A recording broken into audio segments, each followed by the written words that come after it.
Hello बच्चों, कैसे आप सभी। तो चलिए हम पढ़ रहे थे रस।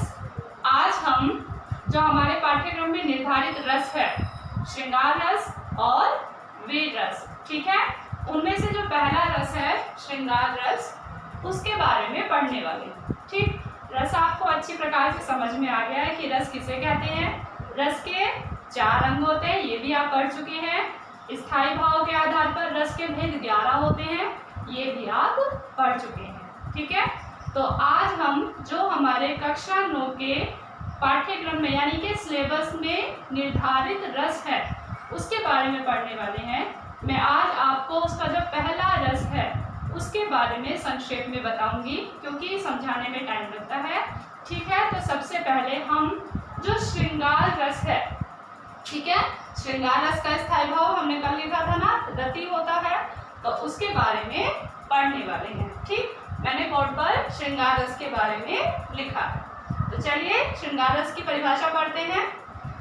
प्रेमी और प्रेमिका के मन में स्थित स्थायी भाव यानी कि रति से उत्पन्न आनंद को श्रृंगार रस कहा जाता है। ठीक है, अब मैं आपको बिल्कुल सिंपल शब्दों में समझाने वाली हूँ कि श्रृंगार रस क्या है। ठीक है, नायक और नायिका, जैसे पिक्चर होती है ना, फिल्म होती है, आप देखते हैं मूवीज, उसमें क्या होता है, हीरो होता है और हीरोइन होती है, यानी कि नायक और नायिका।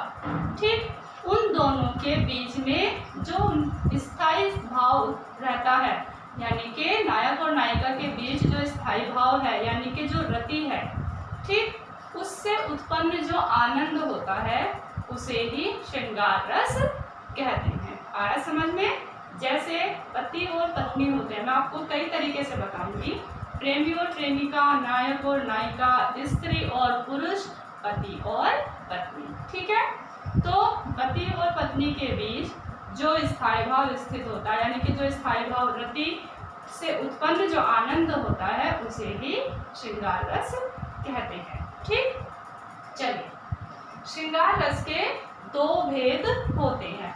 अब श्रृंगार रस के 2 भेद बताए गए हैं, 2 प्रकार बताए गए हैं, संयोग श्रृंगार और वियोग श्रृंगार। मैं आपको ये ऐसे ही अभी बता देती हूँ मौखिक रूप से, क्योंकि मैं इन दोनों को फिर आपको अलग अलग पढ़ाऊंगी। ठीक है, संयोग श्रृंगार, संयोग मतलब साथ साथ रहना, यानी कि जब नायक और नायिका या प्रेमी और प्रेमिका एक साथ रहते हैं, ठीक है, और उनके बीच जो स्थायी भाव यानी कि जो रति से उत्पन्न आनंद होता है, एक साथ रहने से, संयोग में रहने से जो स्थायी भाव रति उत्पन्न होता है उसे ही संयोग श्रृंगार कहते हैं। ठीक है, यानी कि जब फिल्म का हीरो और हीरोइन, अभिनेता और अभिनेत्री साथ साथ रहें, तो वो जो स्थिति है उसी स्थिति को संयोग श्रृंगार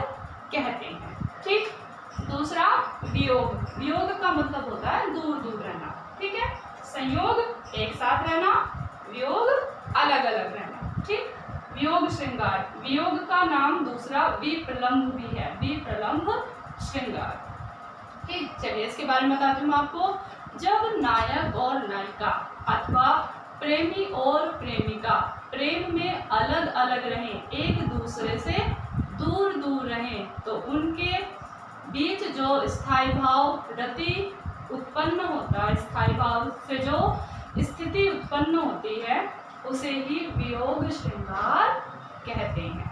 ठीक है, तो आज के लिए केवल इतना ही कि श्रृंगार रस किसे कहते हैं, श्रृंगार रस के कितने भेद हैं, और संयोग श्रृंगार किसे कहते हैं, और वियोग श्रृंगार किसे कहते हैं। ठीक है, तो आज आपको केवल इतना ही पढ़ना है। कल मैं आपको इन दोनों के भेद अलग अलग कैसे एग्जाम्पल के रूप में, एग्जाम्पल के साथ साथ समझाऊंगी।